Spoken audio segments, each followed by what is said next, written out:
This is why you keep losing, and it has nothing to do with strategy and everything to do with your mindset. More than 90% of traders keep chasing new strategies and entries, and they completely forget about mindset. This is what keeps them in a continuous loop of failure. So in this video, I'm going to tell you about the 5 most common emotional traps that traders make, so that by the end of this video, you can pick out at least 2 or 3 that I'm sure are affecting your trading decisions, and hopefully you'll be able to work on those and improve your trades. If you're a real one, go ahead, subscribe to the channel and like this video and drop a comment below. Lesson number 1 is revenge trading. This is the one that gets every trader. We all get revengeful. I do it, you do it, we've all done it. And basically, revenge trading is a lot to do with your ego. Not being able to take a loss, not being able to admit that you were wrong for the day, that you made a mistake.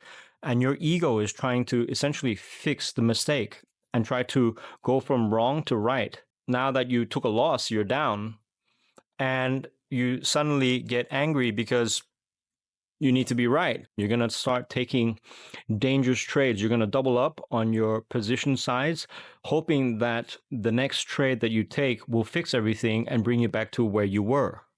And that's not how it works. You have to understand that it's actually ego, which is making the decisions deep within you in your subconscious without you even knowing about it. You can be consciously aware of your ego, but that's only 5% of your entire mindset, because 95% of your mindset is subconscious, and you have this ego issue deep in your subconscious mind, making all your decisions. So you have to fix it subconsciously. Number two is overtrading and FOMO. Basically, this is more to do with dopamine, being addicted to trading. So basically you're bored and you have nothing to do. So the mind is looking for things to do. And you think that more trades equals more money, which is actually not true at all. It's the other way around. Less is more. So your mind is bored. You're looking for things to do. You have an itch. You're looking for the next dopamine hit. And it's no different to someone that is addicted to social media, addicted to gambling. It's the same thing, right? You're looking for a quick fix, and you'll do anything to get that fix, to get that little excitement, adrenaline rush. So that's the reason you're taking these trades, because you get excited that you just took a trade, that you hit the buy button or you hit the sell button and you clicked on it, and that's the good feeling. You get that feeling. Regardless of whether or not it's the right trade to be taking, you don't care. You just want to be taking a trade to satisfy that feeling. You're still addicted. 95% of your decisions are subconscious, so you're satisfying some subconscious program deep down inside of you that is making you take these trades. The other reason that you overtrade is because you might think that there are no opportunities. You have a scarce mentality. So your mind has been wired since you were young to have this scarcity mindset. So you think that there's no more opportunities coming. So now you're going to take a trade because you don't think there's another one, a better opportunity coming. You have to understand sometimes that not trading is also a position. Not having a position is a position. So avoiding a lost trade in a way is like a win. You're just preserving capital.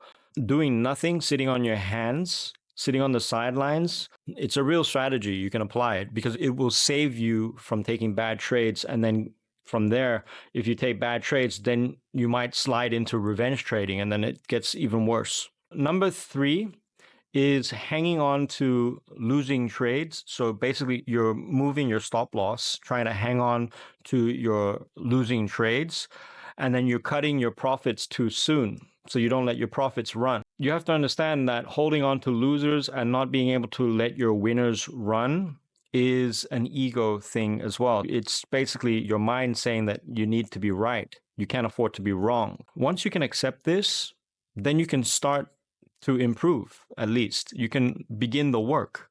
So you have to be okay to lose. It's hard to say, but you have to become a professional loser, and you have to be okay with that. You have to lose strategically. You have to understand the process, your edge. Number 4 is basically confirmation bias. Now, confirmation bias is a dangerous one, and it's very cunning because you don't realize you're doing it. So you might take trades based on what you think you see, but you don't see the full picture. So let me give you an example. If you are a supply and demand trader, or you trade order blocks and there's a supply zone, your prices come into a supply zone, and in theory, you should be selling from there, right? Selling from a supply zone. You take that trade and you go into a sell. But what you don't realize is that the bigger time frame is actually bullish. So you have this confirmation bias working against you. You don't see everything. You only see what you want to see. So you're not looking at the full picture. So you have to get over this. Number 5 is basically having your identity tied to your P&L. So let me say that in a different way. So let's say you attach your identity to a win. And if you don't win, now you feel shattered. You feel bad because you didn't take a win, because you were expecting to win. You're so attached to the outcome. You care so much about winning or losing that you cannot let go of your trade. And basically, the only way you can fix this is to simply detach yourself from the outcome. If you can detach from the outcome and not care what happens and just accept that whatever happens will happen, right? You can either win or you can either lose. You have to accept that once you have done your analysis properly and made a conscious decision to take a trade, you have to stick with it. The market is going to do whatever the market is going to do. You have no control on the market. All you have are your probabilities. Trading is not certain. There are no certainties in trading, only probabilities, right? So therefore, it makes no sense to attach your identity, the way you feel about yourself, to a particular outcome. Just because you lose, that does not define you. It does not mean that you're a bad trader. And just because you win, it does not mean you're a genius. It just means that the edge, the trading edge that you have, is doing what it's supposed to do, provided you took the right entry according to your edge. You didn't have any confirmation bias, you didn't FOMO, you didn't have any of the other emotional traps that would get you sucked into taking the wrong trade. So these are all things that I teach about in my course, the first link in the description. And basically, we go in and we rewire your subconscious mind and fix the problem at the root of it. It's too much. It's an 8-week course, and it's just too much to do on a YouTube video. So that's why I have a course. It's the first link in the description. If you're new to the channel, go ahead, like and subscribe. If you're a real one, comment below the word warrior and let me know which one of these emotional traps resonated with you the most. And I'll see you in the next video. Take care. Bye.